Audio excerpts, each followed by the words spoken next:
Hello and very good evening, friends and followers. I'm back today with another live stream, and it's not the business jet tour, but we will fly a real-world tour or real-world flight from Scandinavian Airlines out of Copenhagen into Oslo, so from Denmark to Norway. And we are flying in this wonderful CRJ900 from Scandinavian Airlines. This will be my, I think it's a second flight with this aircraft. So I'm really excited. We have no ATC, unfortunately. Let me check again. No, we have no ATC, unfortunately. And that might be, well, not that bad considering that I'm not familiar with the aircraft. So actually it might be quite okay to have no ATC here. So yes, but anyway, we will now start. We are today flying after like the real time. Originally this flight would depart at 1900 Zulu. No, 1800 Zulu. But actually the flight is delayed today, so it had a departure time of 1950, and at the moment it has even a departure time of 2040. But to be honest, I don't want to stand here longer. I think we will depart now, even though the real flight, like the real world flight, is delayed to 2040. It might even be cancelled. I don't know what the problem is, because the weather is quite okay, or even fine, so to say. We have 70 knots of winds out of 200 degrees. We have visibility which is greater than 10 kilometers, and we have a ceiling of 11,000 feet, and we have broken cloud coverage on 17,000 feet. We have plus 3 degrees centigrade, and so the weather actually is quite fine. So I don't know what the actual problem is from the real world aircraft. But nevertheless, let's jump into the aircraft. Well, I'm already in there, and we will turn up our flight pad, and we have the ground power unit here. It's now connected, and we can, let us try to call the bridge here, because we're at the gate here. It's coming, and we can open the passenger doors. We will turn down the guardrails, and then let's have a look how this is working out. Yep, so see, that's fine. Jetway is connected. Ground power unit is over here. I don't know. It says connected, removed, and connected. Okay, I clicked it again. Let's see what's going on. Turn on the batteries first. Okay, we have ground power available indeed, so we will start that already. Okay. For performance, we checked the flight plan today, and we will have a block fuel in Copenhagen of 4,517 kilograms. So let's first set in here the payload, and then I don't know about this button. Let me check. Oops, that's the wrong one. Let me check what's happening if I like switch that around here and then click here. Okay, it's overtaking the fuel from the aircraft into this performance page. So we need 4,500 kilograms. So 4,563, that's fine. We take this over, copy that into the FMS, and we will come back to this page later on. Now, we have the instruments all up. So we will depart Copenhagen, EKCH. But actually, well, let us take the FMS position because that's more accurate. Flight plan. So let me see. I know that there is a function that I can copy that from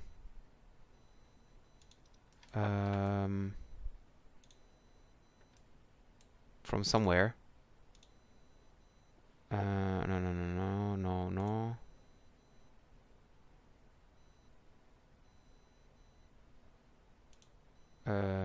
Where is it?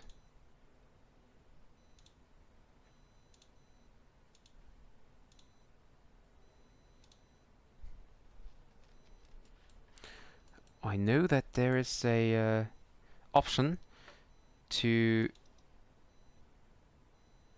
load that flight plan out of the out of SimBrief, but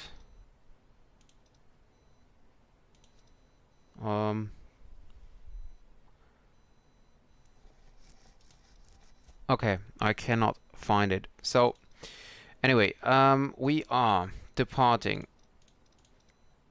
Copenhagen, and then we go to Oslo. We have a distance of 280 nautical miles. I can execute that already, so this is in there, and then come on, we check this one to nav, so the RS will align. We have a cruising altitude today of flight level 340.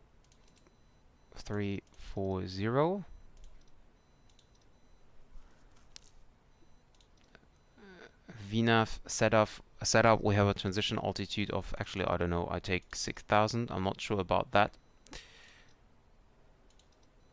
And here as well.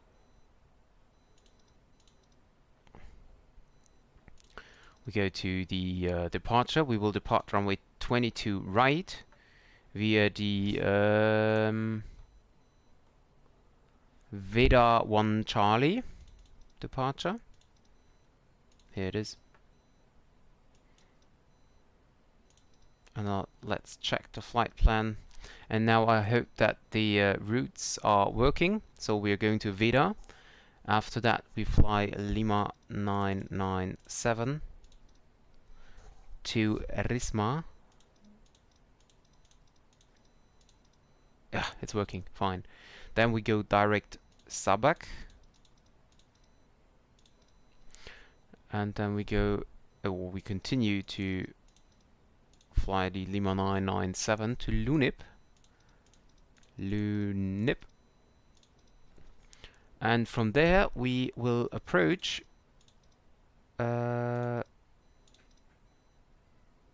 the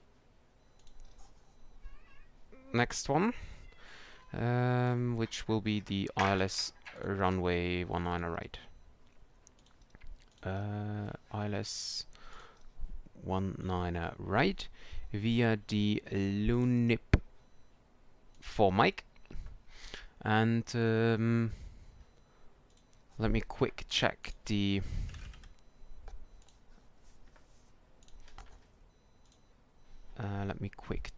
approach. The Lunip, no, that was the Lunip for Mike.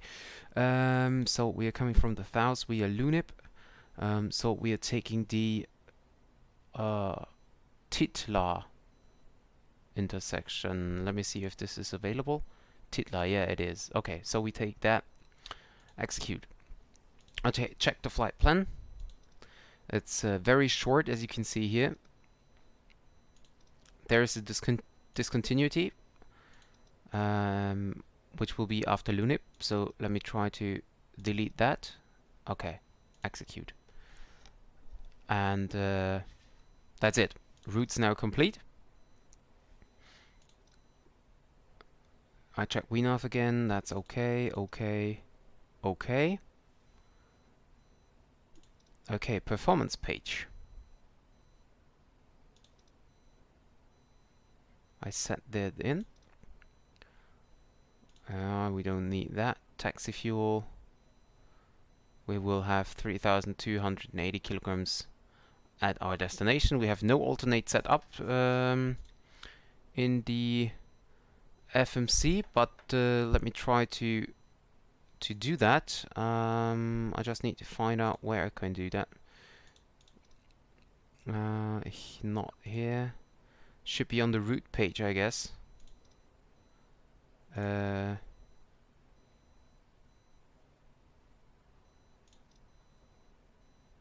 yeah, alternate.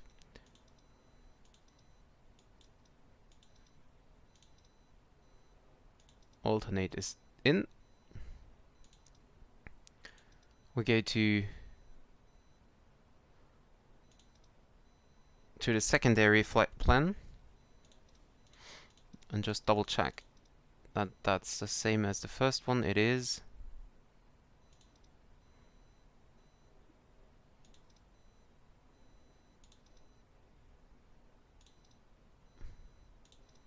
Okay, well, anyway. Okay, actually we could set up a secondary flight plan. We could also set up a route to the alternate, but to be honest, I don't know how to do that, so we will not do that.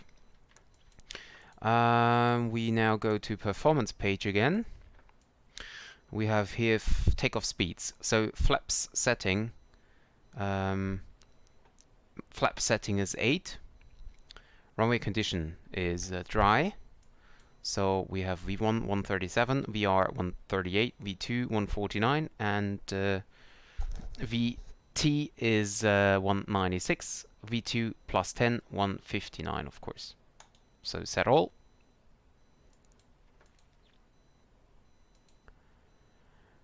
And that's it so far. Now,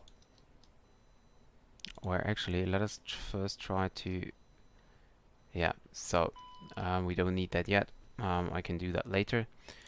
Nope, navigation lights. I don't want to have beacons on yet. We can turn on the air conditioning already, although we don't have any at the moment. But we are ready so far, so we can also. Oh, okay, generators are on already. That's nice. We will now check the lights. Actually, where are the lights? Here. Okay. Engines will be synchronized with the number 1 engine. We can delete that. We set the speed to V2 plus 10. We set the altitude. We have no controller, so we can directly climb up to 4,000 feet. Whoops. 34. And that's it. So let me check again. Hi Jeremy, welcome to the stream. I'm fine, thank you. How about you?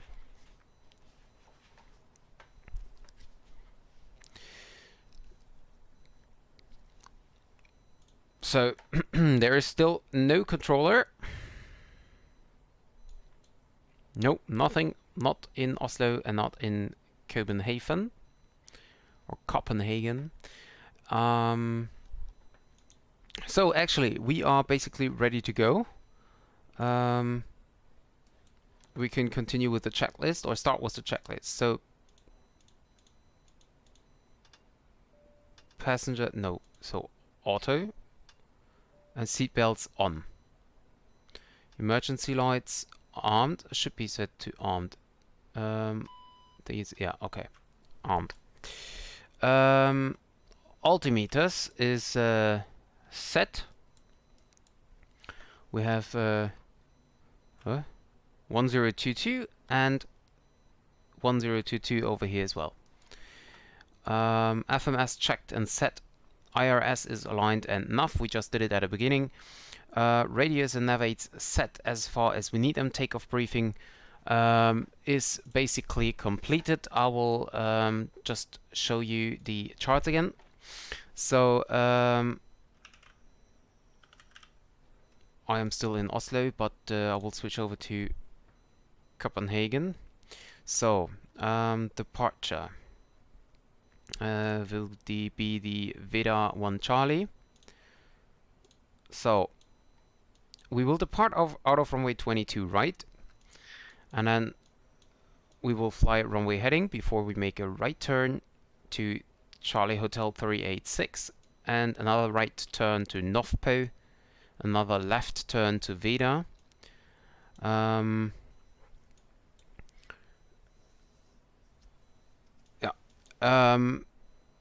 We can see that the initial climb clearance is flight level 70. But as we don't have any controller, that's no problem for us. So we can directly climb to flight level 340. Here, down here is the routing in birds. Climb on extended runway centerline to DME 2 KAS or 1500, which is later. So that means we need to fly runway heading to a distance of 2.0 nautical miles to Kastrup VOR, which is waypoint Rubat, and at Rubat we have to be at 1500 feet, and it depends on whichever is later, and then we can turn right to our route. And that's our departure today.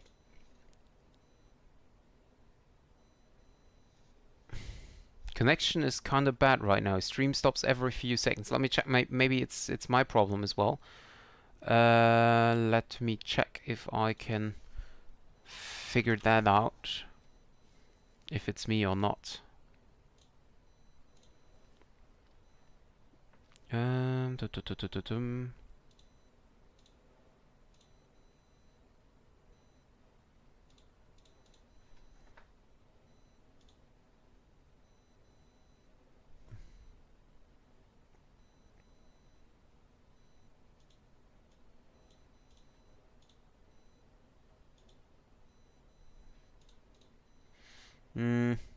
No, it's telling me my connection is very good. So,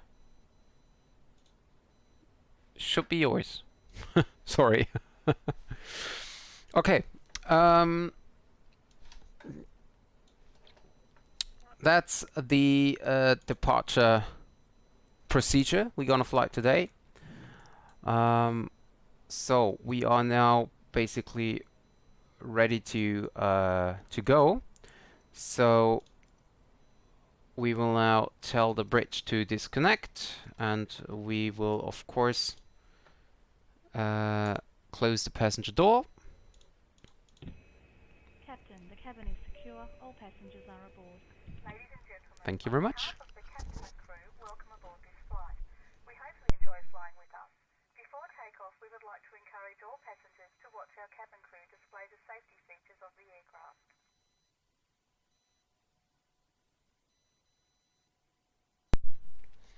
So, and well, we act like we have clearance already. So we are actually on time. So we are cleared to start right now, and we have devices turned off. APU on is not done yet, so we will do that. APU start. Electrics are checked, takeoff data is set, doors are closed and not yet locked, considering the cockpit door. It's now locked. Beacon lights will be turned on. Fuel pumps will be turned on. Hydraulic pumps on and auto. Parking brake is set. Generators are on as well. And we have APU available, so we can disconnect the external external power. We can disconnect the ground power chart. Card, not chart. And we are then basically ready to go. So we will call the pushback track.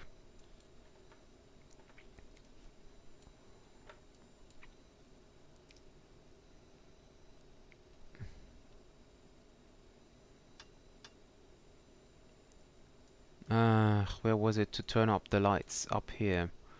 Here. There we go.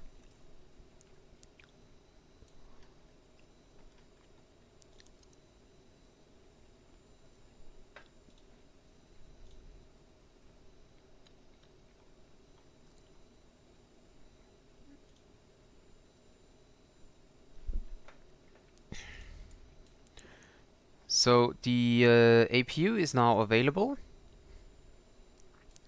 and we are therefore ready for push. The pushback truck is connected as well, and our pushback is quite interesting because we need to be pushed down here, and then we turn up again. We can see here are the engine wind blockers, or however they are called. I don't know that. So we can be pushed backwards, release the parking brake,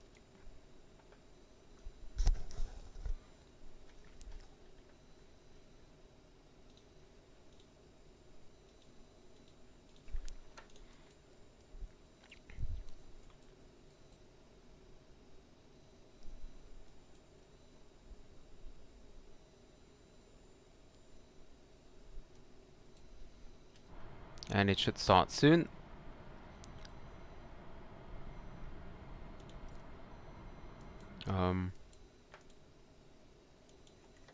Parking brake is released. Could you start the pushback, please? Oh, yeah, I know why. Because we still have the wheel chocks, and they have to be removed, of course. It's not on the checklist, but okay. Basically, that's done by ground stuff. So I will turn down the speed with which they and there we are.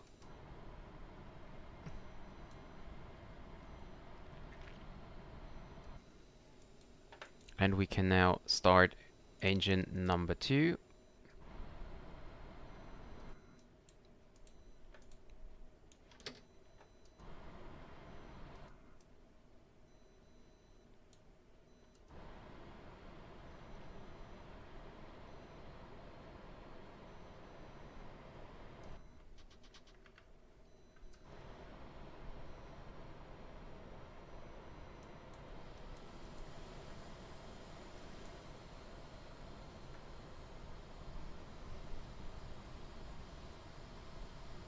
And we can now stop the pushback.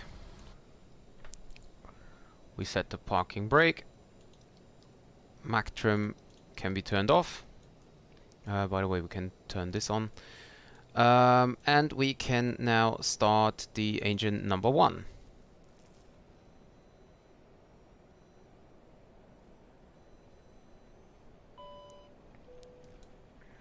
Ladies and gentlemen, please pay attention as we display the safety features and procedures of the aircraft in case of an emergency. During an emergency, please remain in your seats with your seatbelts fastened and your seats in the upright position. In case of a drop in cabin, please pressure breathing masks will drop from the ceiling and should be placed over your head. If there is smoke in the cabin during the evacuation of the aircraft, the walkway emergency lights will display to the exits, which are located here and here. In case of an extreme emergency landing, you'll be instructed to get into the brace position, which is executed by placing your head between your knees with your hands over your head. We would also like to remind you that you should turn off all electronic devices. We thank you for paying attention during this brief presentation. And engine number 1 is now started as well.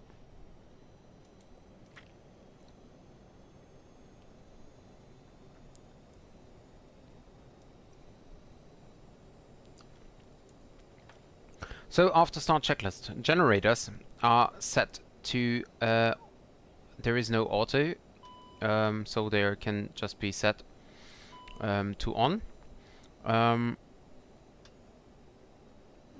No, hydraulic will be set to on. Electrics are checked. Bleed valves should be set to auto.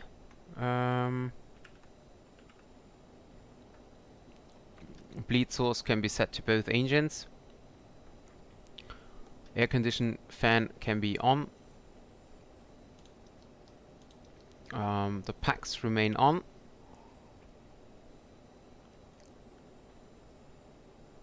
And the windshield will be set to low.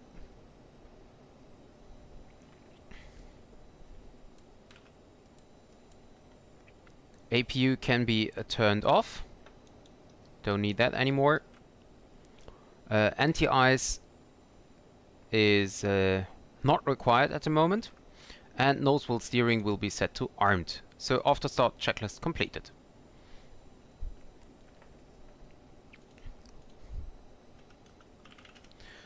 Taxi checklist, because we are basically ready to go. So slats and flaps. So we set the flaps to 8 degrees. Flight controls are checked, all 3. Yep. Trims is should be in the green. It is. Whoops. Thrust reversers on. Nope. This was the wrong one. I wanted to click that one. Flight instruments checked. And brake temperature, I don't know actually where to check that. Yeah, so, but flight director will be active now as well. We click to before takeoff checklist, but we will now first start our taxi to runway 22 right. Let me just open the airport charts and release the parking brake.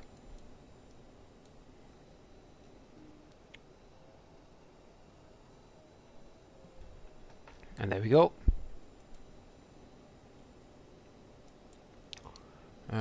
The yaw dumper can be activated.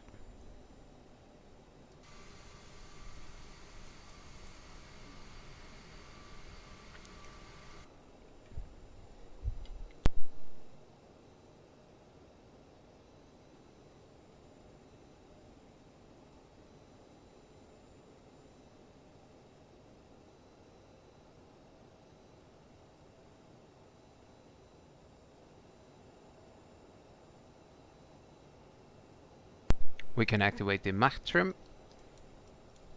So we have no yellows left. Oh, there's a Scandinavian.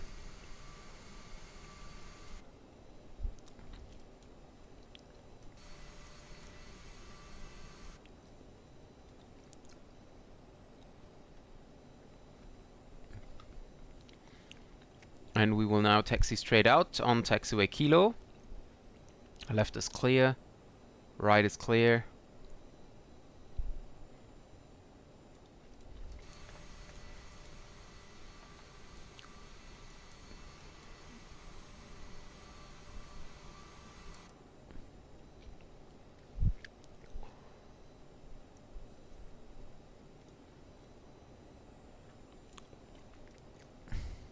Right is clear, left is clear.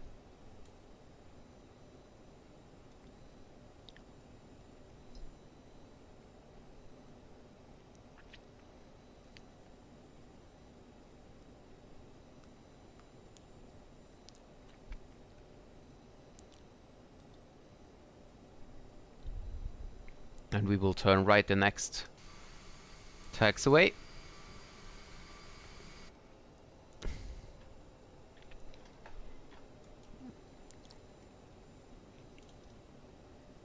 We will check Unicom.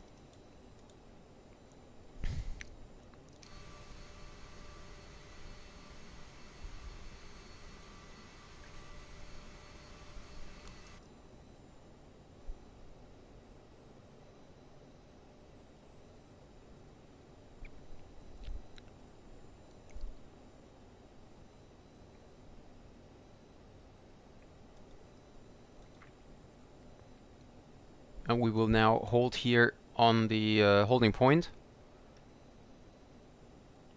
and just ask if we are clear to cross.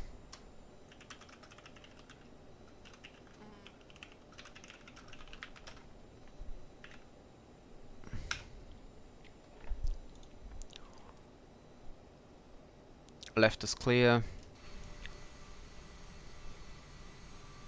Right is clear as well. So we can cross.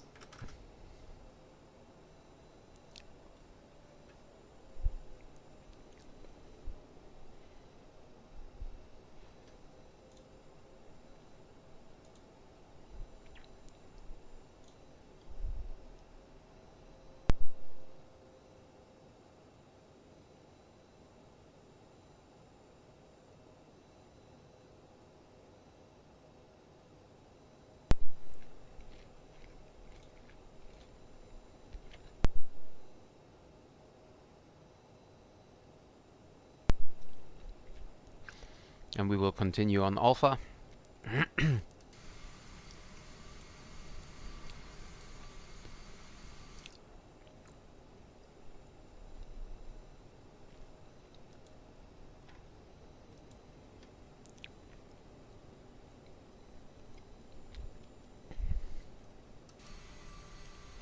I love this aircraft.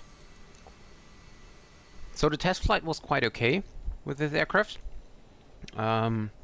Of course, it wasn't that easy because if you fly the aircraft for the first time, it's like, you know, everything is new. But overall, it was quite okay, I have to admit.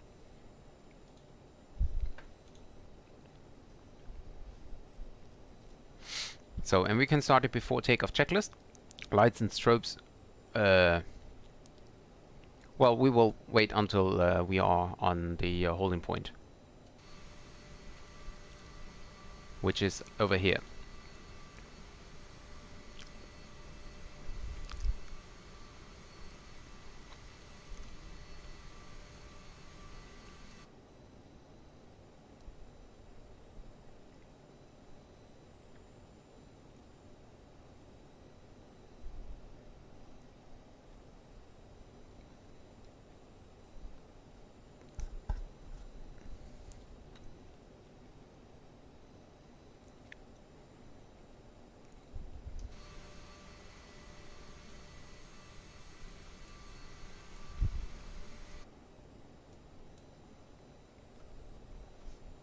So we take our time to prepare the departure.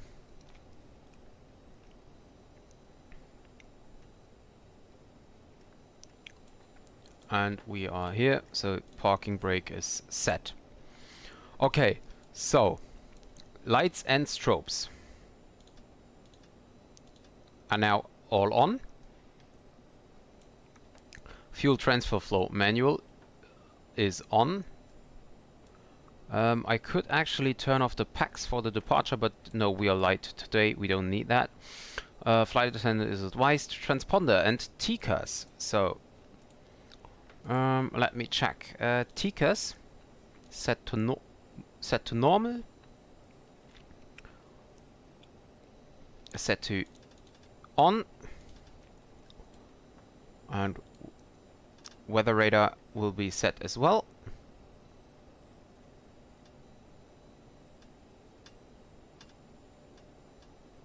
And we set our squawk mode 1 as active. So weather radar is on, squawk mode is on as well. Radar and terrain display is set, as we don't have we have terrain somewhere here. Terrain, traffic, and we'll now broadcast our intention. EKCH traffic, CRJ9, departing runway 22 right. There we are. We have everything set, so we are now ready for departure.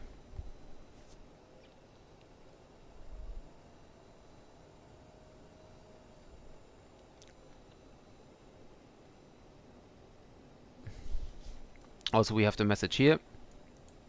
Takeoff config OK, so we have everything set.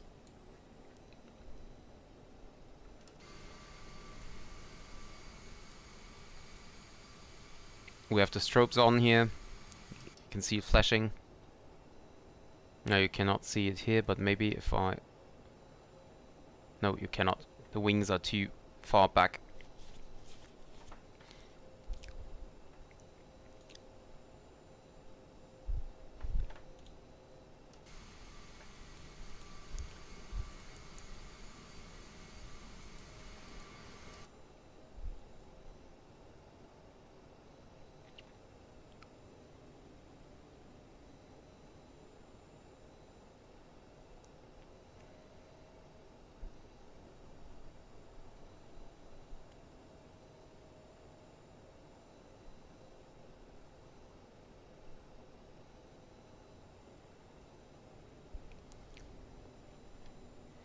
Now we are on the runway. We start the... where does it start? I think it's down here. So start, yes, it's starting. 50% N1, N2, stable and max power.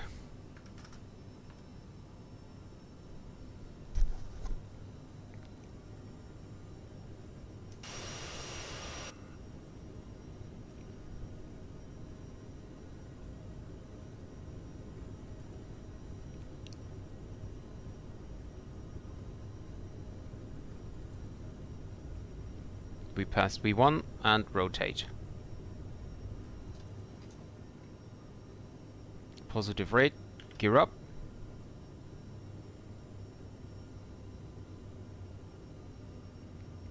Turn the speed on already to 250.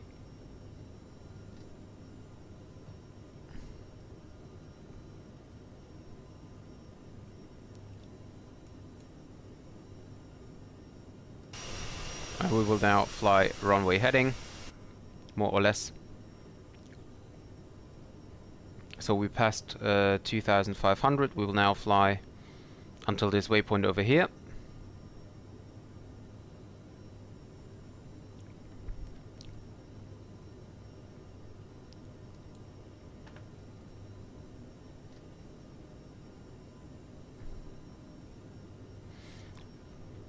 We can reduce the climb thrust.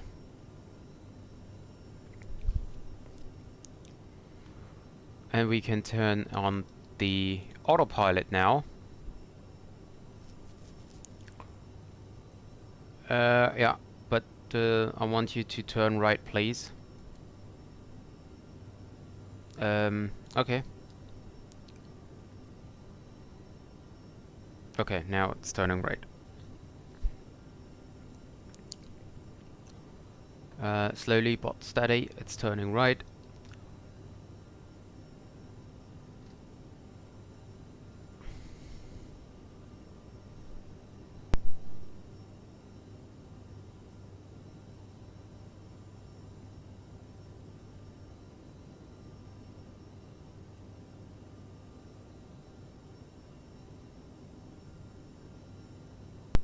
We can now switch to standard barometric.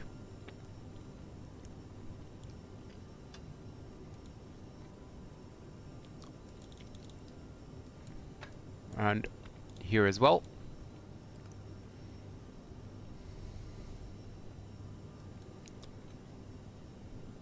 And we can now set speed, which is just a flight level change. We will increase the speed to 50. And climb checklist. Fuel transfer flow is set to auto. No, auto. We can turn this off then. Bleeds and APU set thrust reversers off. Flaps up as we are approaching 220 knots. And CIS is checked. All normal. So, climb checklist completed. Turn this off. Oh, and sleds up as well. I just turned on the flaps, but I forgot the sleds. So that is done now as well.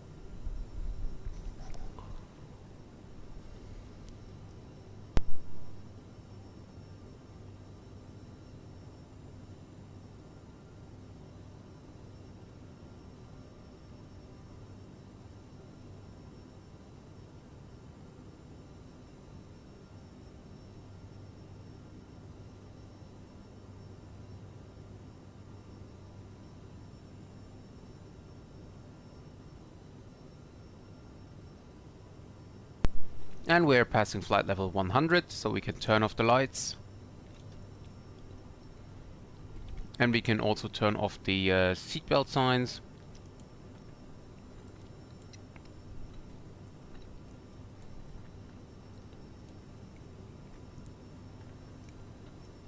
And now we are just cruising, or actually climbing.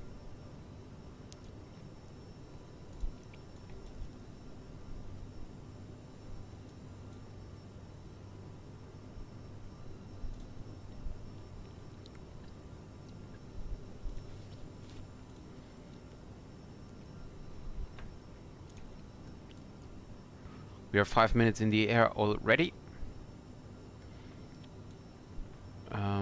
We can increase the speed now to 80 knots. So this will reduce our climb rate.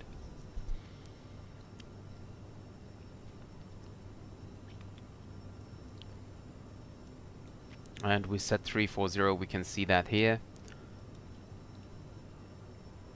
And we don't need terrain radar anymore. So we can switch to weather radar. I don't even know if this is working or not.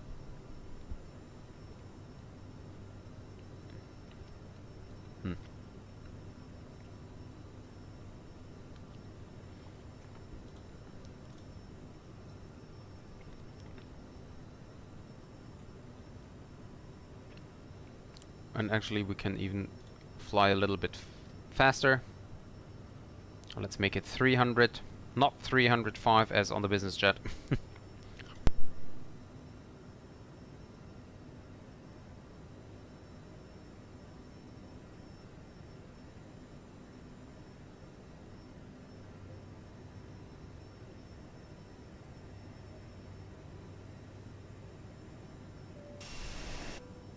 Ladies and gentlemen, we are now serving sandwiches.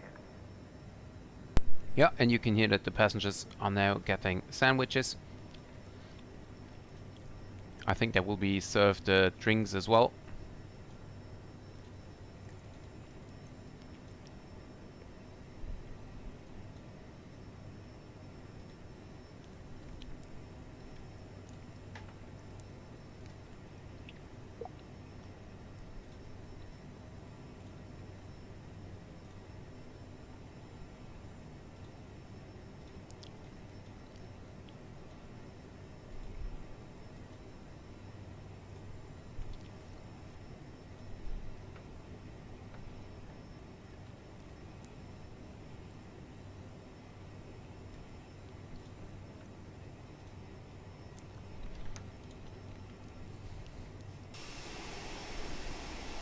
So interesting will be the cruise, as this aircraft doesn't have a speed control.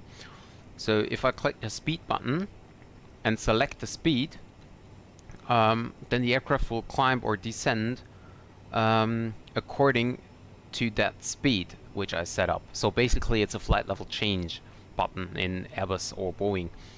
The problem is, once I'm in cruise, I have to set a specific speed on my throttle. And with the Thrustmaster, as it is, like, you know, prepared for Airbus, the space between idle and climb thrust is very, very little, so it's hard to set a specific thrust. And also the throttle levers are moving. So if I can show you, I think. So if I reduce it from climb power and set it to 50%, you see I will now on 3, I let it loose, and then you can see it's still moving. 1, 2, 3. See, it's moving. I don't touch it anymore, and that's why it's hard to set a specific thrust.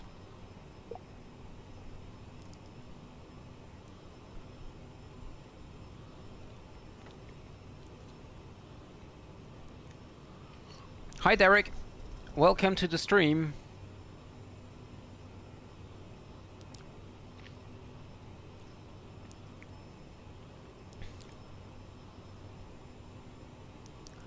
Yeah, yeah, it is complicated when the speed that you have makes you go up and down. Basically, if you set a speed in the autopilot here, and you click the speed button, that means for the autopilot, okay, I will now climb or descend. Depends on which altitude you have set in. If you are in cruise, then the altitude button, this one, is engaged, and speed button is disengaged. So from then on, you have to fly, well, basically manual speed, and then the aircraft will hold the altitude, so it won't go up and down. The problem is, if you don't pay attention and you lose too much speed, then of course the aircraft will stall, and yeah, that's a big problem then. And of course the overspeed is a big problem as well.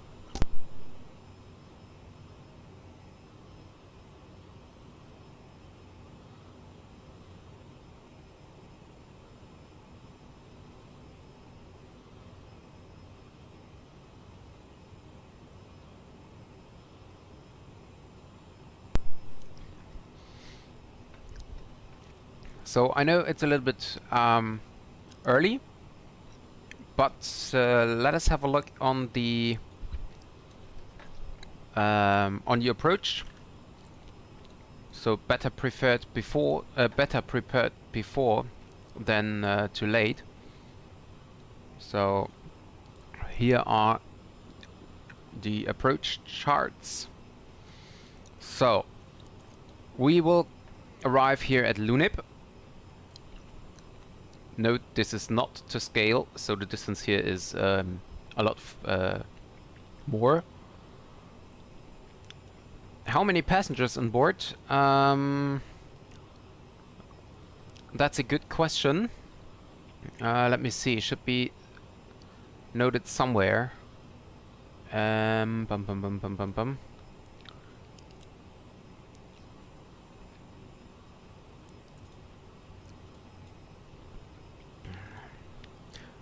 So persons on board, good question. Persons on board are 94, including 2 pilots and 2 crew members. So it's basically 90 passengers. So, but continue now with the I hear the thrust reducing. Okay, but we're fine with the approach. So we are approaching Lunip at a maximum of 250 knots. We continue with 250 knots to GM447, which we have to cross at flight level 120 or below. We continue to reach GM426 at flight level 90, so no below or above. We have to pass this waypoint at flight level 90, and we will stay on flight level 90 until we start our final turn to the initial approach fix, which we will then cross at 5,000 or above, and speed of 220 knots. Actually, the speed 220 knots is starting here over GM422 already. And after Titla, we will then start our ILS approach for runway 19, right, via Titla. So we have to be at 220 knots and at 5,000 feet once we cross Titla. That's mandatory. And then we turn right. We're coming from up here. We turn right on a heading of 257 and fly to Odudi, which we have to cross at 200 knots and 4,000 feet. And from then on, we turn left heading 192, which is the course of the runway already. And we will intercept the RLS at waypoint Xinlo, where we have to be at 3,500. So that's here. So from Odudi to Xinlo, we have to descend 500 feet. That will be quite easy to do. And let us now have a look how this is set up in the FMC, because it should be set up there. Next page. So we can see Lunip here has a speed restriction of 250 knots and flight level 270. Dedux has the speed restriction as well, and we will be at flight level 222. GM447, we have to cross at or below flight level 120 with a speed of 250 knots, and you can see that here that it's set up already, flight level 120 or below. GM426, we have to pass at flight level 090, so there is no A for above, no B for below. We have to cross it at flight level 90. GM422 now has a speed restriction of 220 knots, and that will remain the same until we pass GM453. Then we turn to Titla, and Titla has 5,000 or above and 220 knots. Then we go to Ududi, which is 4,000 feet or above and 200 knots. And then we have Xinlo, which we have to cross mandatory at 3,500 feet.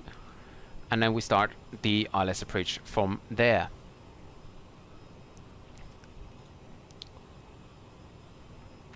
So that will be our approach. Doesn't sound that hard, and actually, as far as I know, I've never been to Oslo, but as far as I know, it isn't that hard.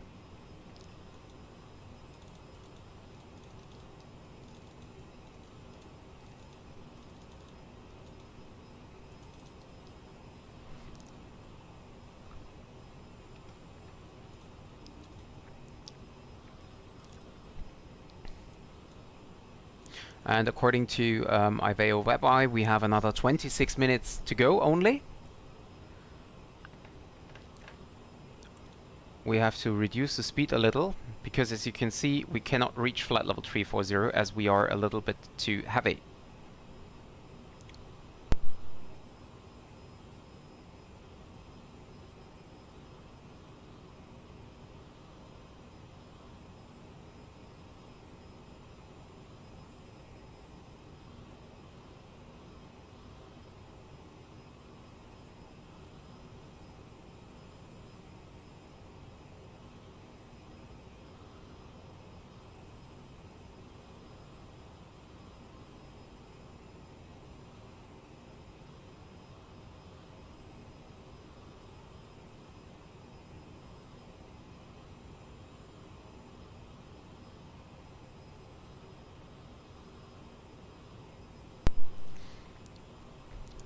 And I just checked online.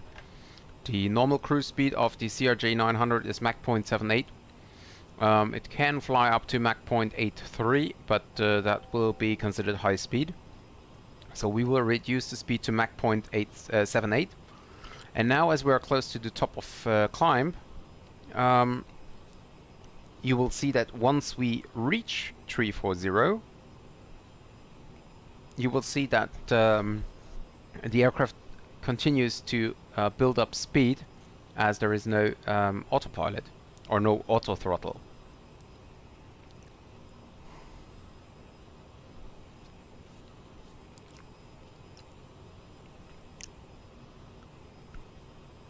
Yeah, and Derek noted all the restrictions down. Actually, the Charlie Sierra Whiskey 40, I haven't even seen that, but 100 knots and 1,001 feet. I didn't saw that. That must be far down the ILS. And as we are established on the ILS, that's no factor for us anyway. So yeah.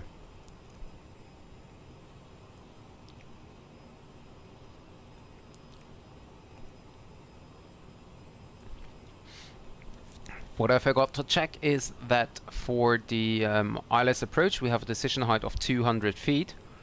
So we can tune that in already. Decision height.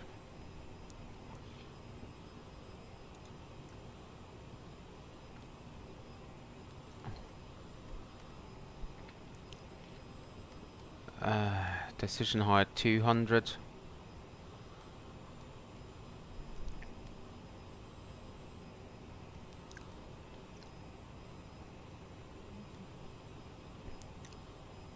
To 100 and okay, and what you can see now is that the speed is here building up, and that is what we don't want. So I will reduce the speed, but as I said, that's not easy, so I have to correct it all the time.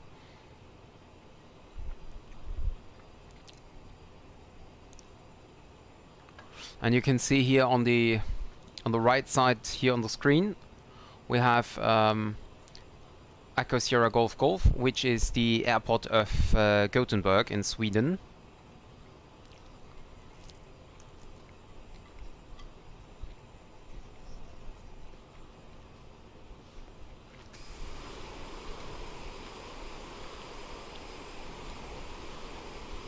And you can see here we are, like, here is the border. No, not the border, the border between the North Sea and Sweden. Or actually it's the Baltic Sea, it's not the North Sea, of course. Yeah, and Sweden over here. And Gothenburg is over here. Over here is Gothenburg.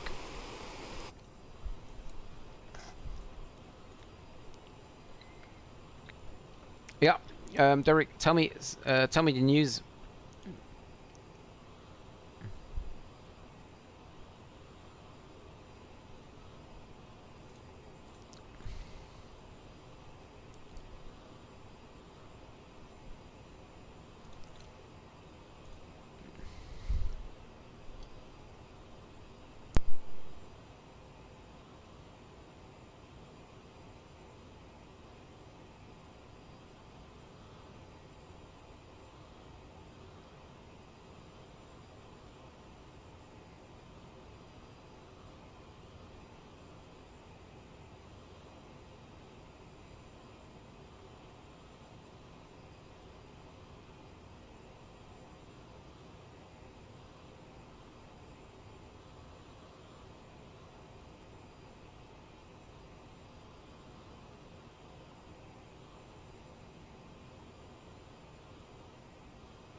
And you can see the speed is now getting slower.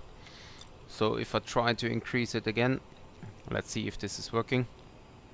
It is a little bit, you can see it here.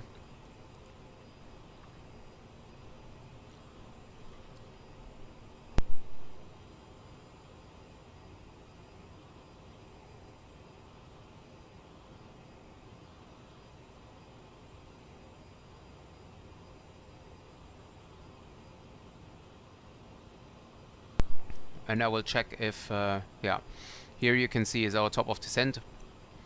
This green little dot over here, top of descent. And I can start our tablet again. Check the performance page. And set the landing speed.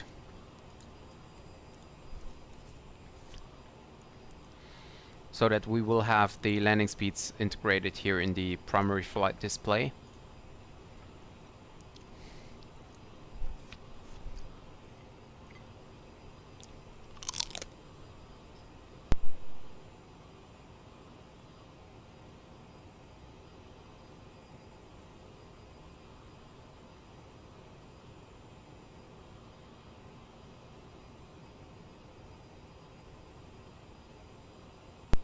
And we soon will be crossing our top of descent here, where we start our descent towards Lunib. And we have Sweden down here.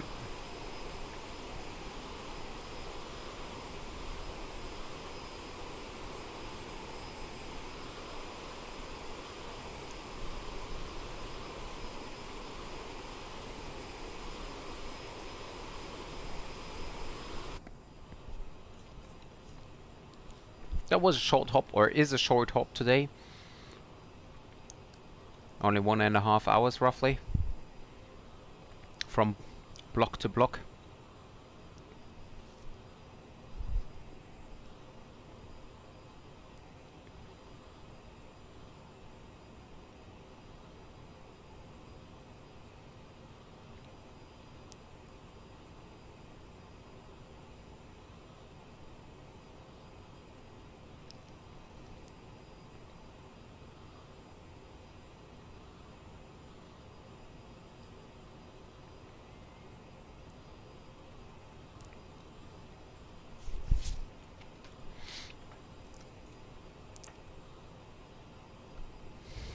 You will collect many Emmas. Leave them outside. I don't think they're able to survive indoors. I mean, considering the temperature, they might not survive outdoors either, but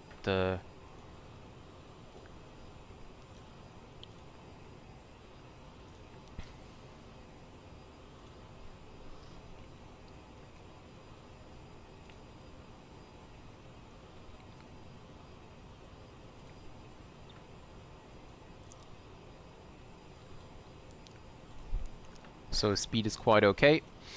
We're building up speed again.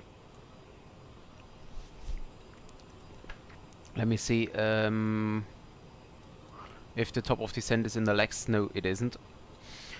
VNAV.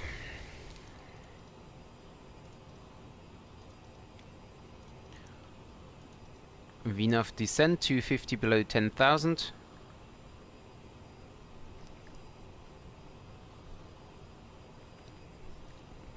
That's okay.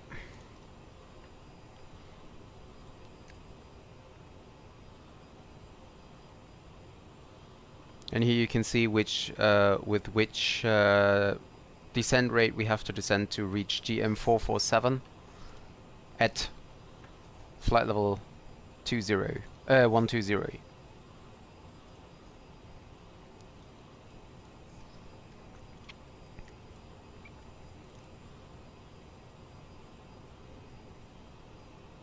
But we will continue cruising so we can reduce the climb to idle and then descend. We can also check the progress page.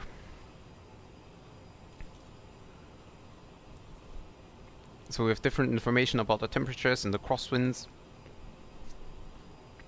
Also about the next waypoints, how much fuel we have, how much fuel we'll have at our destination, and funnily enough, they're telling me that I will have no distance to the alternate. So maybe that's because I don't have set up a route. But well, yeah, of course that's not correct.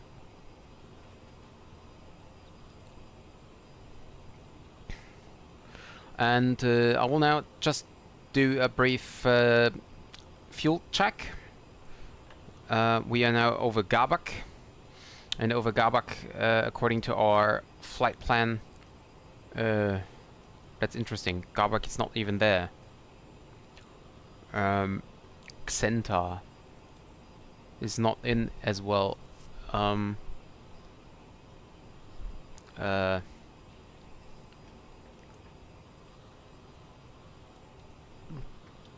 So last waypoint, oh, here it is, Xenta. Okay. Yeah, so over the next waypoint, which is Xenta, we should have 2.9 tons of fuel on board, and we will have 3.2, or actually 3.1, because you have to round it up always. And yeah.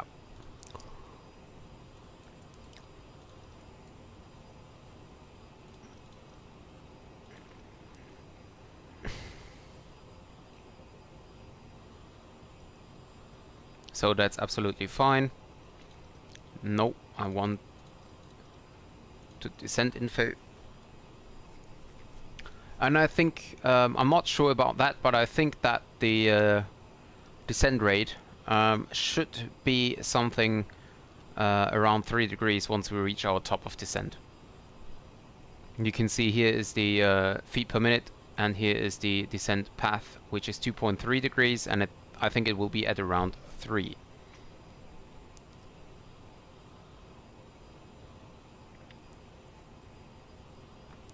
Check the speed, because I think, no, we're not short of overspeed, that's fine.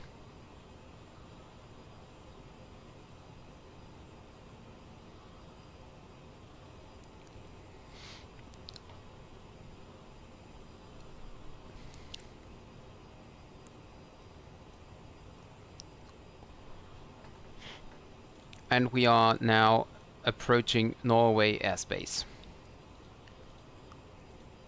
Unfortunately, we still don't have a controller.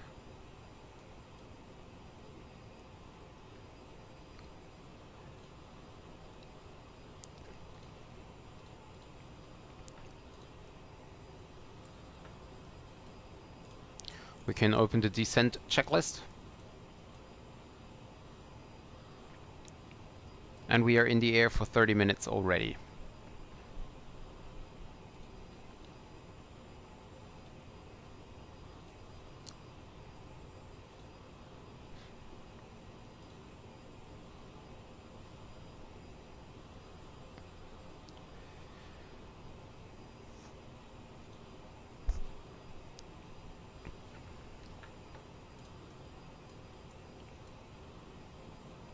See, we're getting close to the 3 degrees.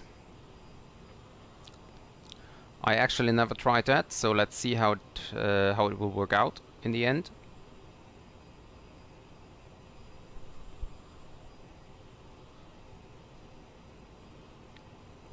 And we are over Xenta, and we will turn down the altitude to flight level 120, which we have to, or want to, reach on the next waypoint.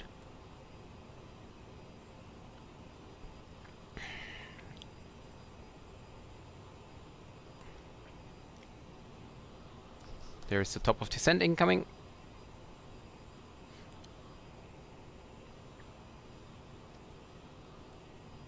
Yeah, we are about 30 miles to Lunip.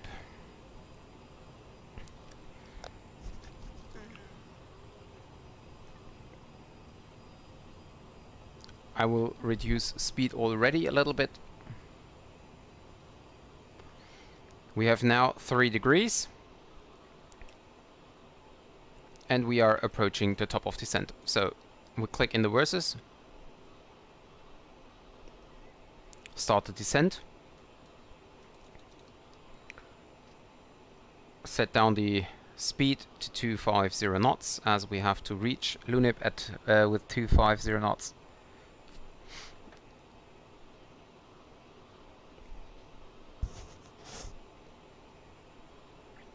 And then I will click speed, reduce that to 250 knots, idle thrust.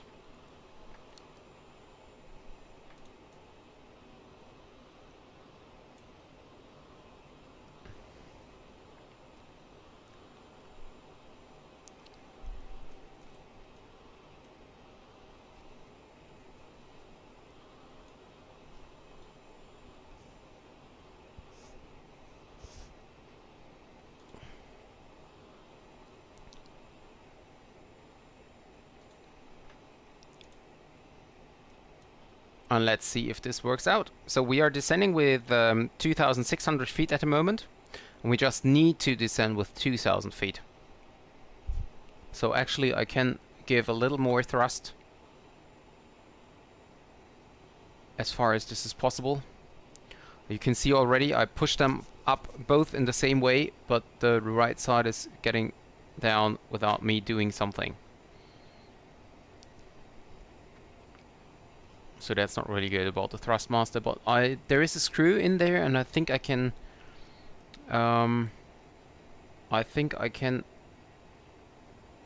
make them stronger, so that this won't be of any problem. But still, you can see we need to descend with 2,000, and we are descending now because of the speed with 1,500, so I need to reduce the speed again. And now I think I got it, but of course this will change as we get lower.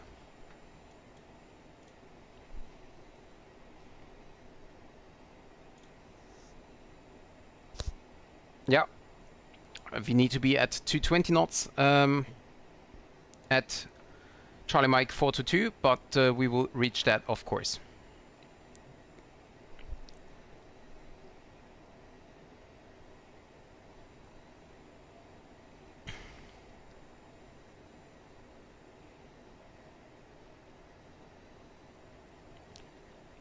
And I can also set in flight level 110, because we need to be at or below flight level 120 at Golf Mike 447. So we can also be at 110, of course. Just not below 9,000 or flight level 90. And you can see that our descent path is already set in here. You can see this this white light star. And if this is in the mid, that means that we are descending according to our profile. And so we're not descending as fast as we should. But that's now we do, so that depends on the speed and the bank angle, the wind and stuff like that.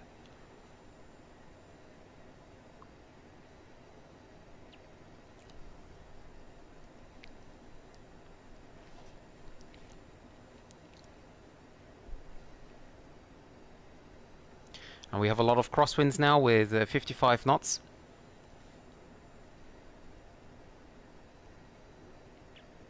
But we are fine on the descent.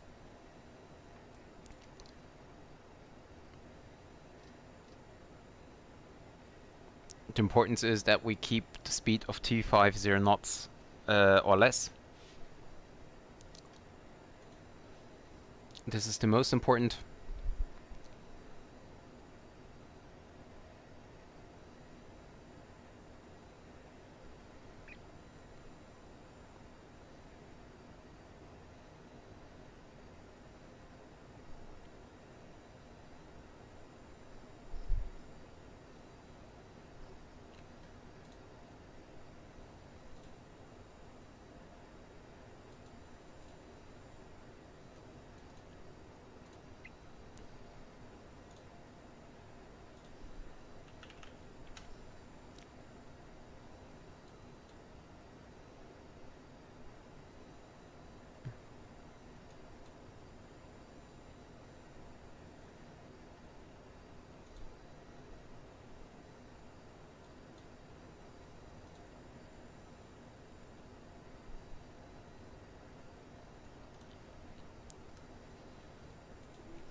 Lunip Odudi to 50 knots, 200 knots, and 10,000 feet to 4,000 feet, yeah.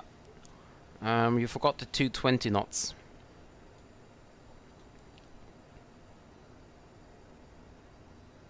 Because after Lunip to Odudi is 250. Oh, okay, okay, I understood. Okay, sorry. I will now reduce the thrust a little bit more.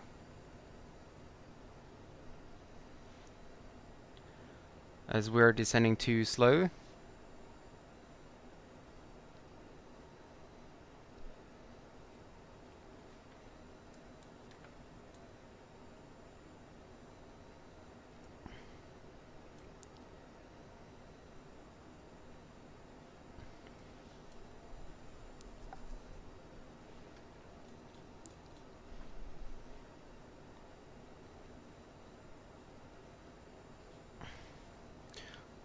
And what does this say here? Norm Alt 218. Oh, okay.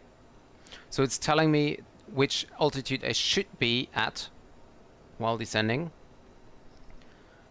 And I can compare it to our actual climb or descent altitude. And we can see that we should be at 212 and we are at 212. We should be at 211, we are at 211. We should be at 210 and we are at 210. So we are maybe like 50 feet up, but overall that's absolutely no problem.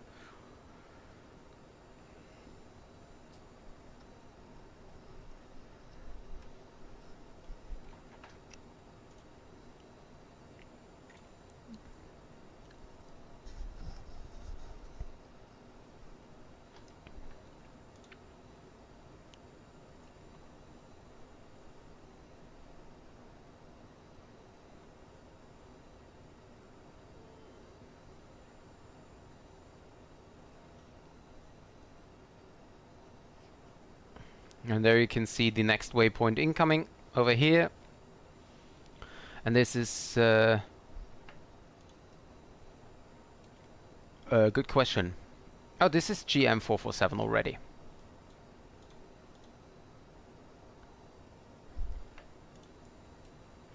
So you can see this purple line here. That shows us where we will reach flight level 110. So you can see that is far out and we need to descend further, so we'll reduce the thrust now completely. I will set thrust idle and you can see that the purple line will come back immediately. So I should descend with 2,400 feet and we are descending with 2.6.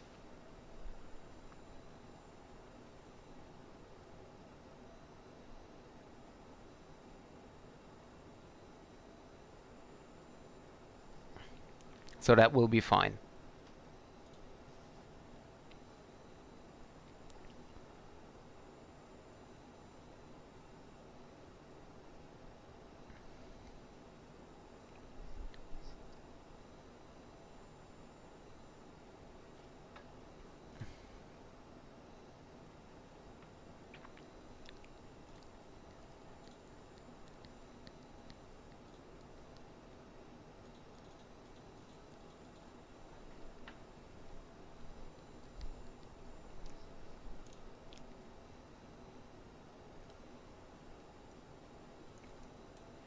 $2,400 and $1,900. So we are a little high. So we will turn out the speed brake a little so we can descend further. You can see that here. We extend them a little bit, just half. We can even do just a quarter, so you nearly not notice them, but they are out.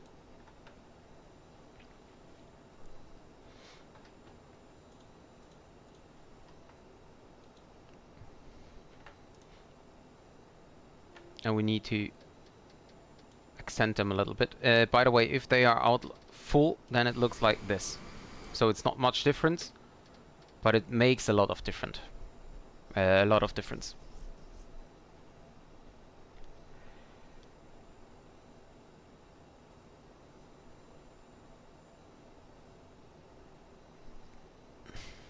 And we are descending actually now with with the glide path, a descent path of 3.9 degrees. That's quite much.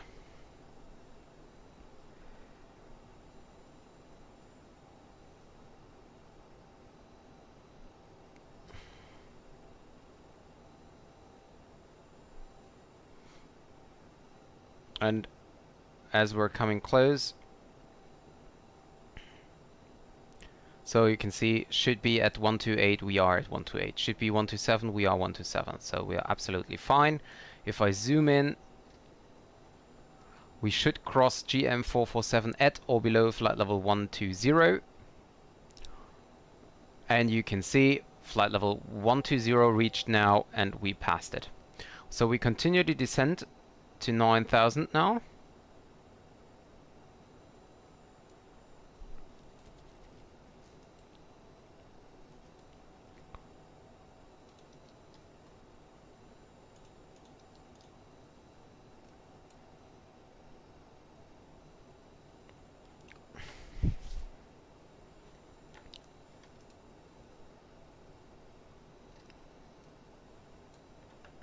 I can give a little thrust again because we don't need to descend that fast for the next waypoint. Turn on the lights as we are below flight level 100.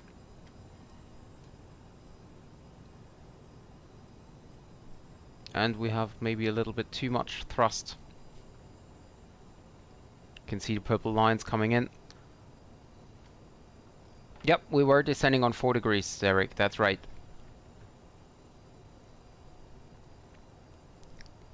No, Golf Mike is incoming here. Golf Mike 42 is incoming here.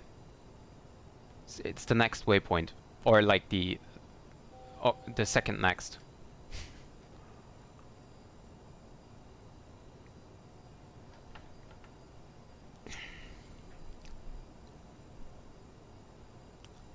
So we now are approaching flight level 900, and we will maintain flight level 900 until Golf Mike 453.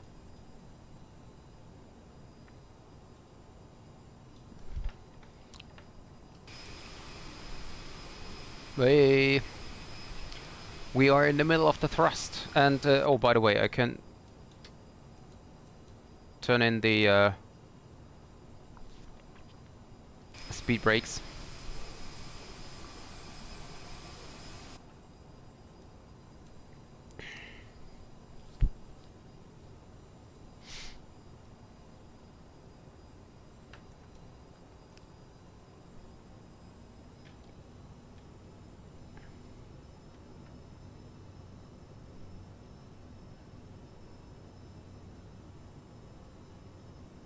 I have to take care now about the thrust.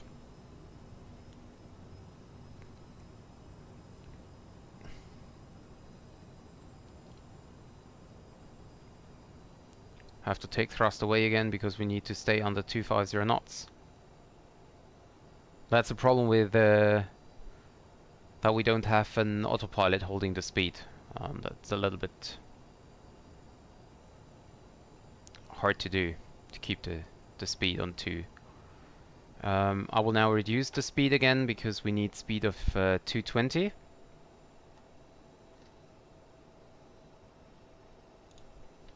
On the next waypoint.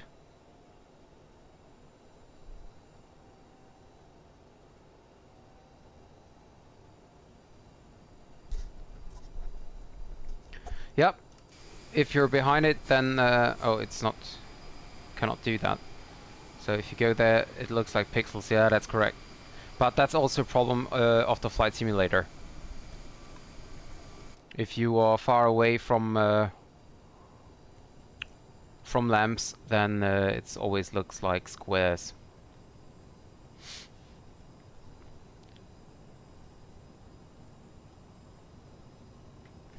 No, Derek, that's wrong. Basically, you are correct because 25. Oh no, you're correct. We passed the Golf Mike 420. Sorry, you're absolutely correct. Maximum of 250 as we are below flight level 250, and minimum is 220. But Actually, we can also be slower than 220 knots, because according to the charts, it's just saying max 220 knots. So if we fly 210 or 200 knots, that's also fine. We must not be faster than 220 knots though.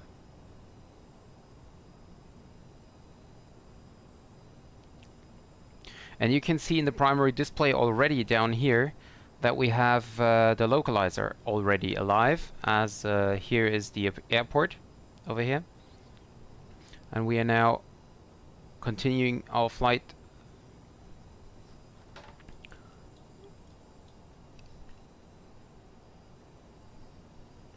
And I have to have my hands on the throttle all the time. So that's, to be honest, a little bit annoying. I would prefer a auto throttle. But, yeah. So switch on the radio, we can see that yeah, what can we see? Why is there no ILS? Good question, isn't it? ILS can be set in here. Here it is. 111.30 is the ILS frequency. Let me check that again. Yes, 111.3 is the ILS frequency.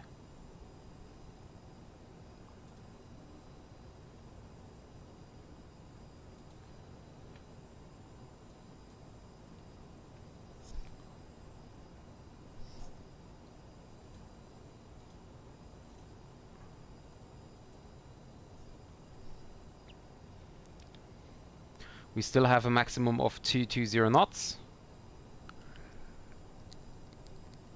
And flight level 90, which we are currently at.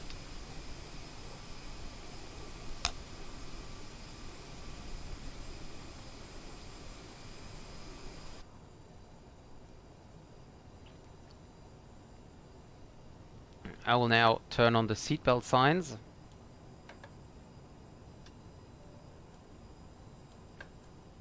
On again.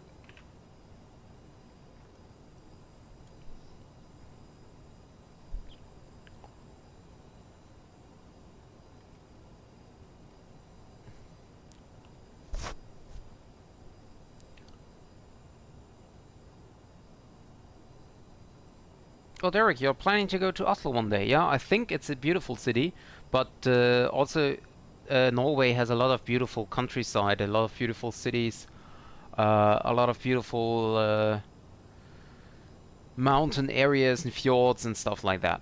So I think Norway is definitely worth a visit.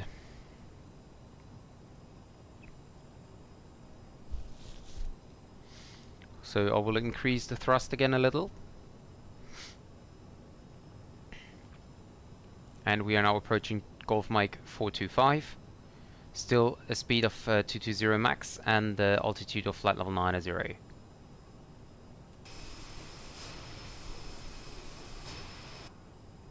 So, and we have clouds here. I think that the weather radar is either not working or has set something up in the wrong way. Not sure.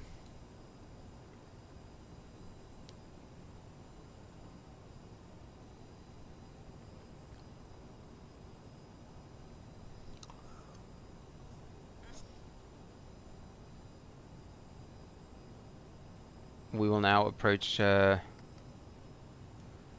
Mike 425.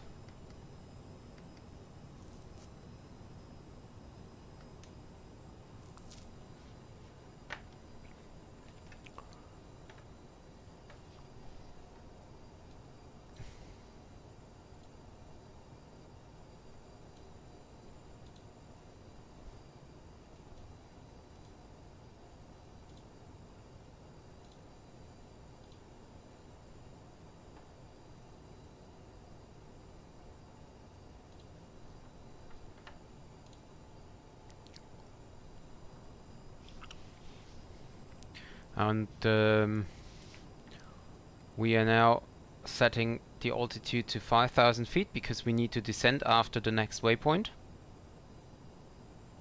So we set that in. But we need to stay on 90, flight level 90 for another while.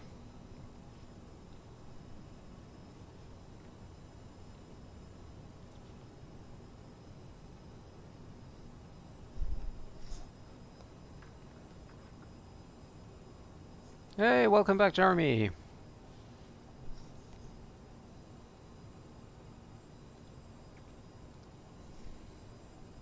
So for the next waypoint after Golf Mike 453, we need to be at 5,000 or above and a maximum of 220 knots. So that will be no problem at all.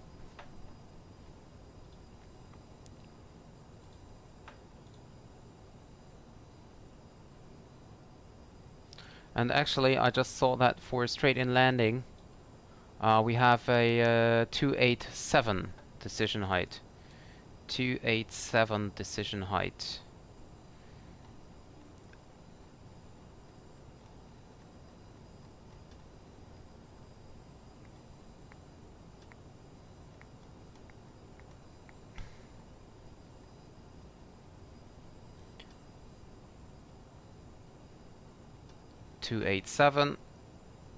Give a little bit more thrust and set the autopilot to descend. Check the progress page, VNAV page, descend info.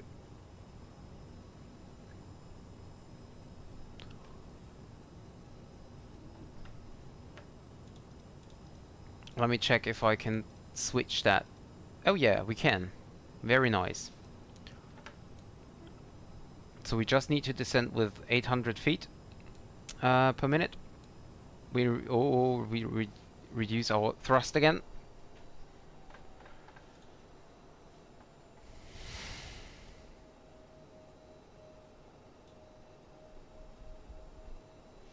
Okay, thank you, Derek. Then I don't have to have a look on the charts.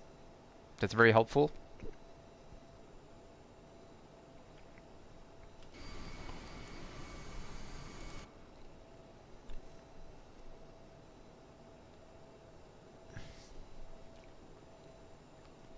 And also, at Odudi, we have a max speed of 200 knots. That's important to know.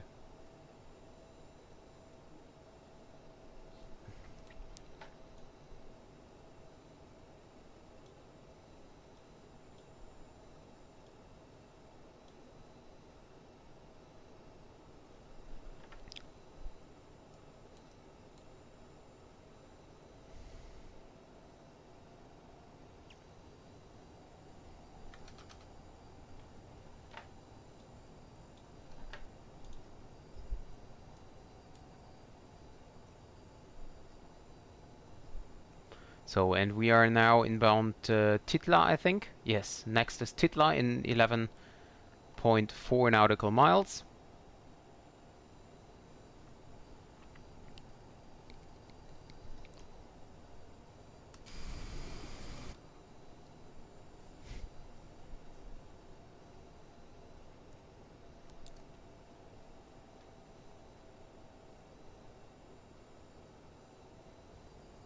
And we just captured the localizer again.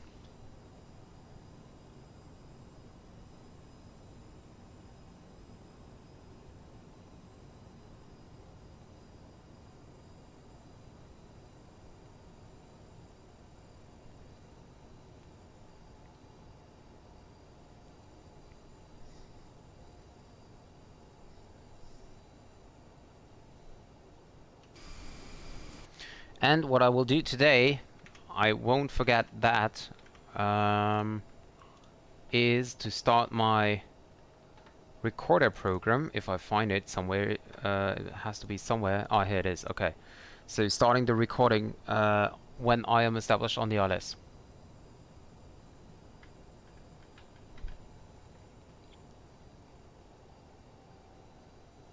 And we're passing now 6,000, so we can turn on to the local QNH. And the local QNH, actually that's a good question what it is. Local QNH is 1003. 1003, so I will turn that in. 1003.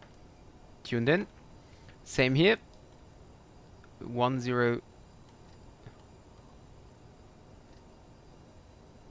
Come on, 1003.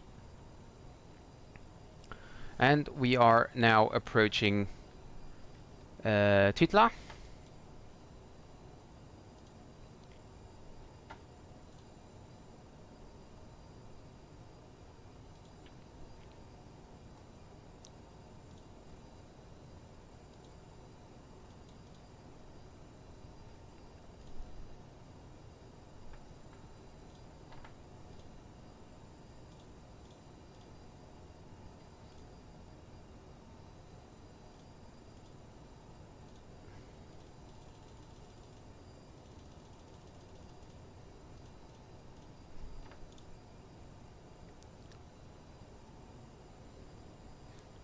We are approaching now 5,000.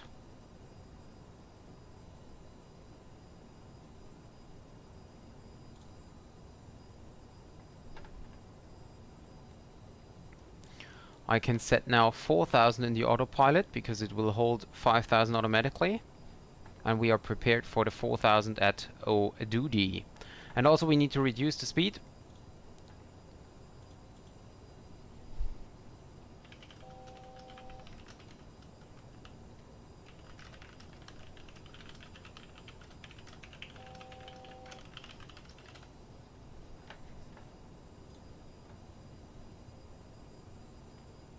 Oh, Slendy, hi. Should I get the CRJ 550 and 700? Well, if you are flying the Microsoft Flight Simulator 2020 and you consider buying the Aerosoft, you will have the CRJ 200, 550, 700, 900 and 1000 automatically. So that won't be any of any problem if you consider buying that. I think that these aircrafts are really nice. They look really professional, have a lot of FMC functions, and yeah. So speed, or better descent now.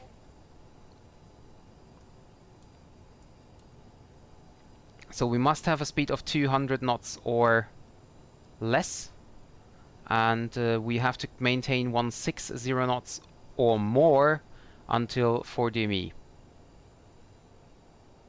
Or is it 6 DME? Let me check. 4 DME, yeah.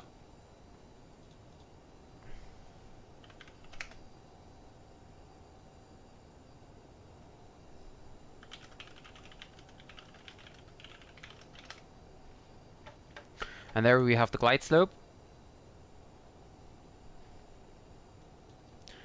And after duty, where we cross at 4,000, we need to continue the descent to 3,000 feet.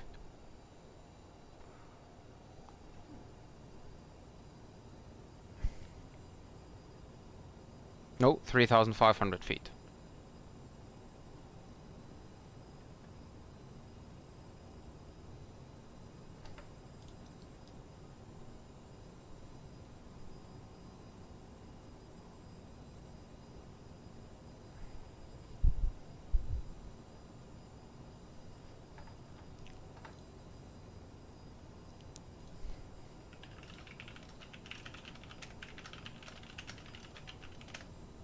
Yeah, and we can now continue our descent to 3,500.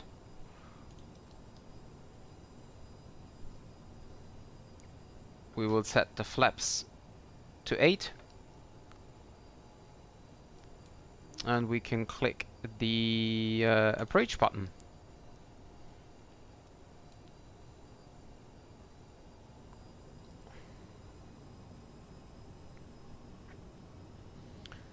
We will now set the nav source to localizer 1, so we have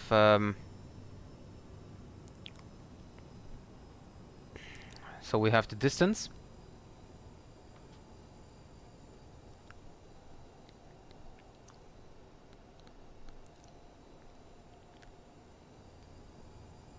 And I'm below 160 knots, so I have to increase the thrust. And what I will do now is I start the recording.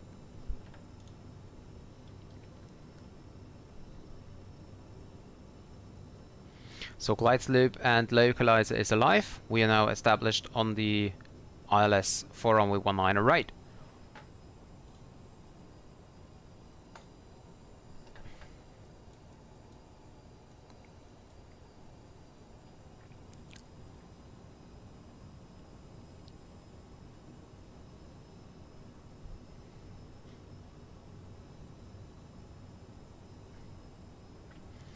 And actually we have a VREF of 137. We can set them all. And checklist now. Before landing checklist. Let me check the speed because I'm increasing a lot. Okay, this is...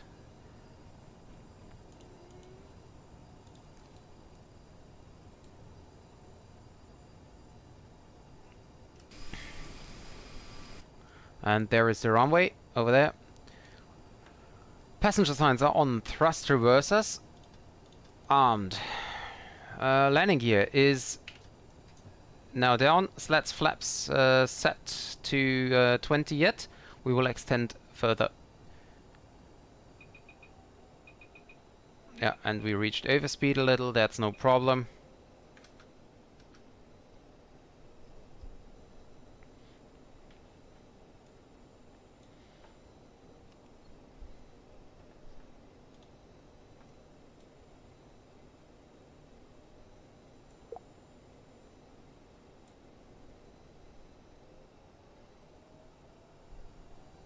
We have to maintain 160 knots.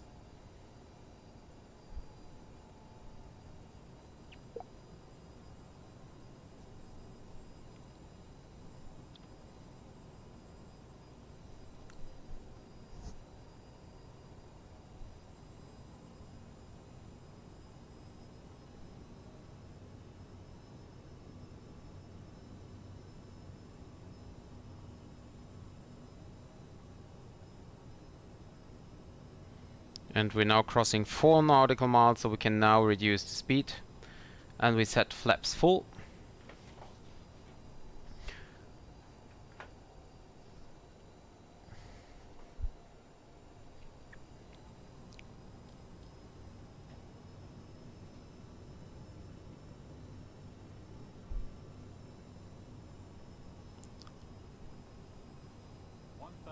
Whoa, it's shaking, it's shaking.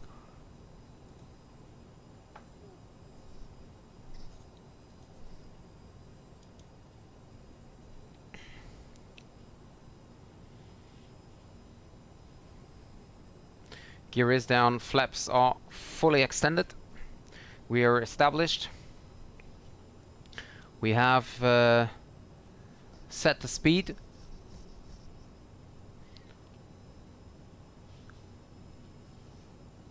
We are a little bit off to the right.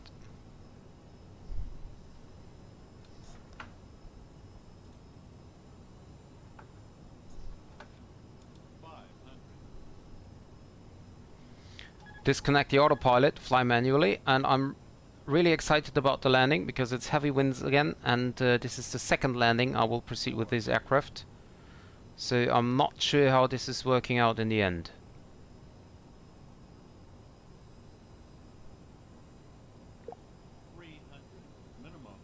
Landing. Minimums 200. Sink rate 100. Minimums I don't know why I have so many minimums here. 40. 30. 20. 10.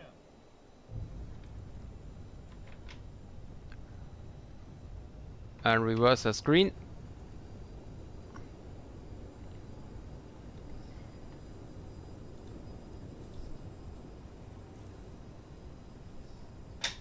60 knots.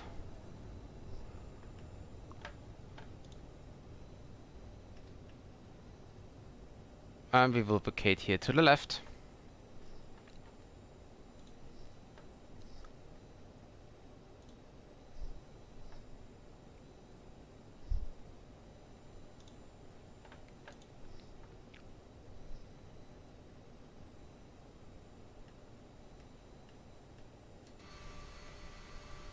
So we have the runway vacated here. We will hold here for a second.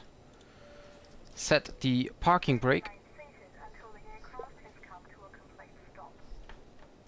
And we will now set the transponder to standby. We switch off the landing lights and the strobe lights. We will start the APU. And after landing checklist, we can do that as well. APU we set to on. Transponder radar is not yet set to off. How can I set that to off? I don't know. I will turn that off here. Off. And lights set. Probes are here. We can... there you are. Off. Okay. And off as well. Wonderful. And we will now taxi straight ahead to the gate. Release parking brake. And thrust. Oh, and of course we can also set the flaps up. Don't need them anymore. And there is an aircraft departing.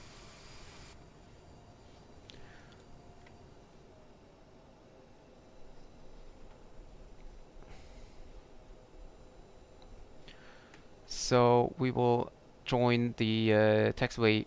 What is it? I think Papa to the right. It's the next one.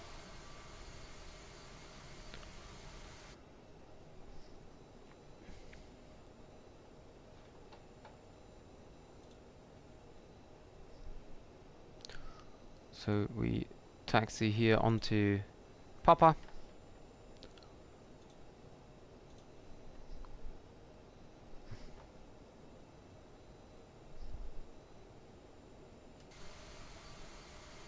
Oh, we are on November. Let me see again. Oh yeah, Papa's here to the left. Yeah, that's November, of course. I just oversaw that. The charts are a little bit confusing there. By the way, did the aircraft departed already? No, there it is. So next to the left will be hotel, and then the next will be golf, and I will vacate via golf. Sorry guys, I didn't read the chat. Landing will be 187. Jeremy said 238. I mean 187. Jeremy, let's rate landing from 0 to 10. 8.7 of 10. Jeremy, wow, 16.7 out of 15. Well, Jeremy, why did you no, huh? No, it was Derek. Okay. Still like the landing though. It's 100% better than my landings. Yep, no bad for this wind. I'll give it a serious 9.1 out of 10. Wow, thank you. We are on Norway now. Let's hope to not freeze to death. Well, it's not that cold here. That's no problem. And we are now going to the right here, to the left here, to join the apron.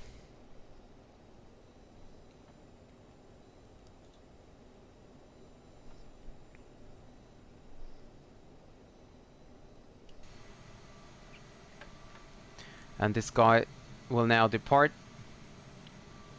And he's airborne.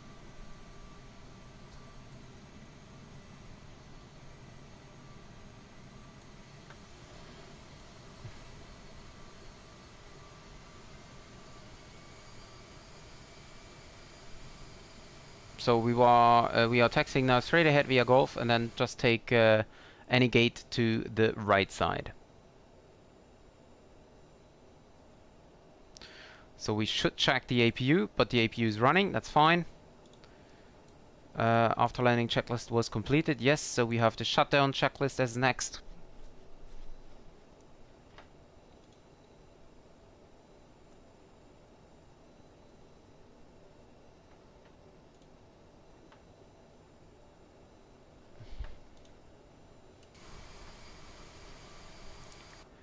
Come on, little bus, be faster. I'm wondering what happens if I close the APU valve. Okay, the APU turns off. Okay, never mind. I never done that before, so it was the first try.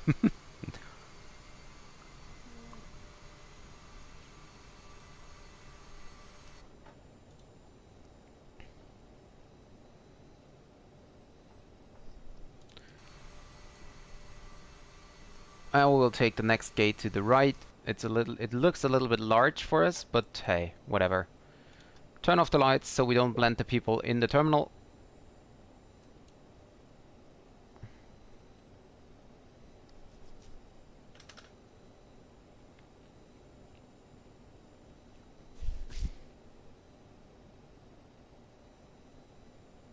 They even have advertisements over here.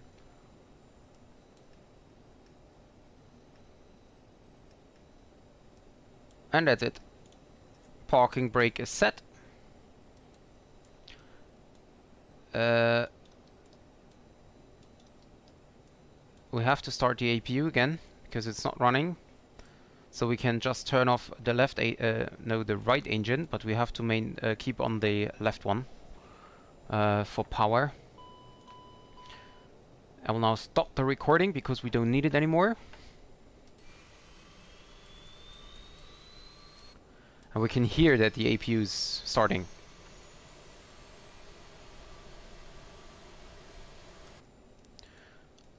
And once this light is green, we can shut down the engine number 1.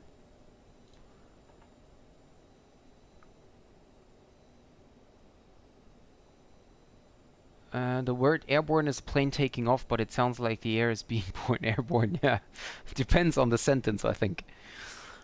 I saw this stream 20 minutes before it started.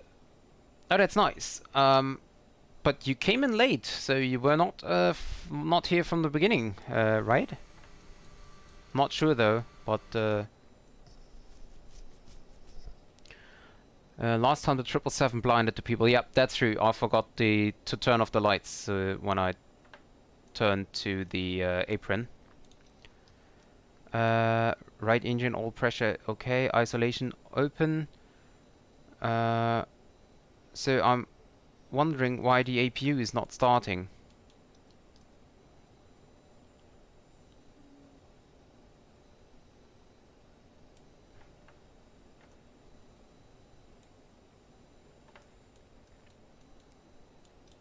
Let me try that again. So why is the APU not starting? Let me try to connect the external power, because otherwise we will be... Okay, the external power is connected. Okay, then we can use that. We can turn off the...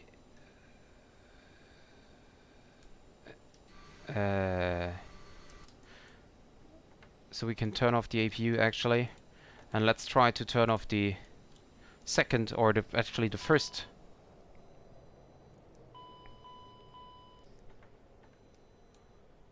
And now there should be, yeah, AC in use, so external power is now in use. Wonderful. Okay, so we can then call the bridge. Let's see if this is working. I don't think so. Oh, it is. Actually, it is. It is working. So we can, let's wait until... they not open it by... So I open it. And I will down... Okay.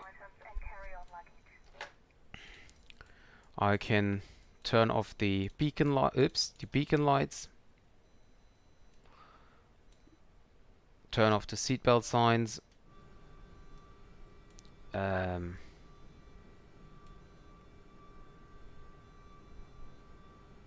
Okay. So people has to make a large step to step outside of the aircraft. Well, but anyway.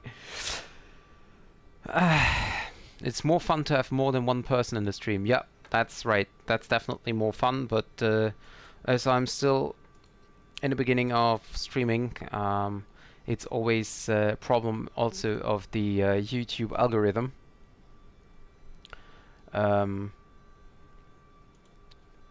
because if people are looking for live streams, it's hard for them to find my channel. And actually, why is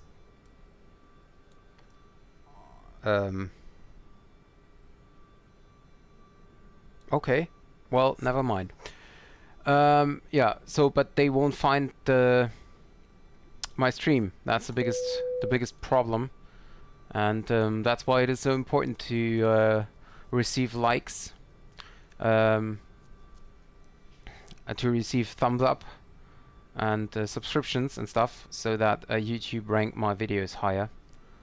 That's the most important. And yeah, that was today's flight. And I will now have a look on the landing from the outside. So let me see how this is working. Here's the recorder, and I will record, replay, and I pause the sim. I continue with the sim. Let me watch forward. Okay. So the problem is why there are all the beep tones, is that because I closed the shut down the engine. So I actually don't know how to turn this off. Oh, and the door's open as well. So let me try to close that mid-air. Okay, I'm sorry that you have to hear that noise. I will turn that down for you. I will turn on the lights so we will actually see something. And let's see.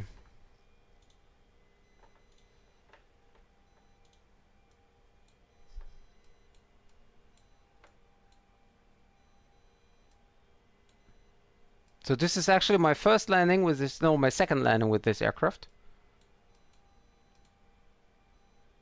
I know it was not on the center line, but well, that was butter, wasn't it? That was very nice, I think.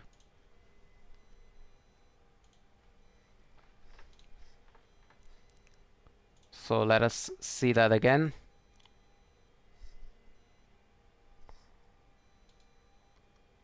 And actually, let me see if there is a possibility to switch to. Yeah, there is.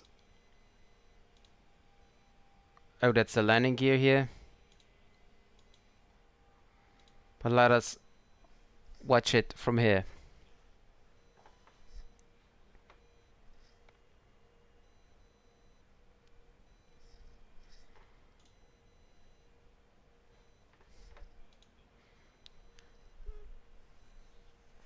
So let us. Actually, let me turn on the wing lights. Maybe that looks a little. No, there's no difference.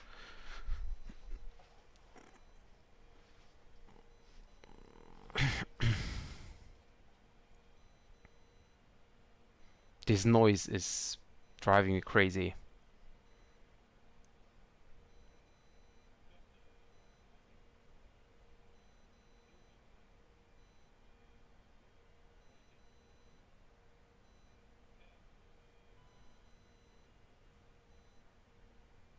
Yep, I think for the second landing with this aircraft, this was absolutely great.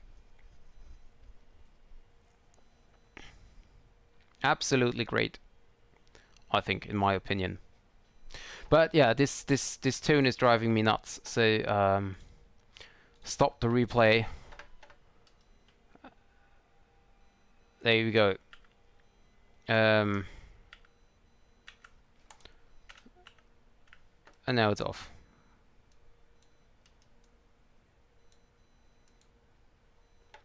So we will roll along the runway, and I want to say thank you for visiting,